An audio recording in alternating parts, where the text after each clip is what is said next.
وظیفے کون سے پڑھنے چاہیے اور کتنی دفعہ؟ اسلام میں کوئی وظیفے نہیں مقرر کیے گئے، اس میں قرآن مجید پڑھیے، نماز پڑھیے، جب اللہ سے مدد مانگنی ہو اس کے لیے بھی یہ کہا گیا کہ استعینوا بالصبر والصلاۃ، نماز کے ذریعے سے اور صبر کے ذریعے سے اللہ کی مدد چاہو۔ تو اللہ کا مقرر کردہ طریقہ یہی ہے، دعا کریں، ہر وقت دعا کریں، شب و روز دعا کریں، جس حد تک کر سکتے ہیں کریں۔ اصل میں یہ دعا، خدا سے تعلق اور نماز، یہ اپنی حقیقی روح سے بندے کو خدا کے ساتھ جوڑتی ہے، اور وظیفے ارتکاز توجہ پیدا کرتے ہیں، اس سے زیادہ کوئی کام نہیں کرتے۔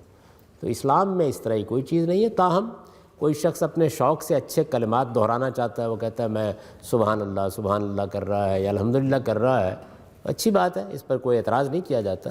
تاہم اللہ تعالیٰ نے جو طریقہ بتایا ہے وہ یہی ہے کہ آپ کو اللہ کا ذکر کرنا چاہیے قرآن مجید کی تلاوت کی صورت میں، اور اللہ سے دعائیں کرنی چاہیے، مناجات کرنی چاہیے، مدد مانگنی چاہیے نماز کے ذریعے سے۔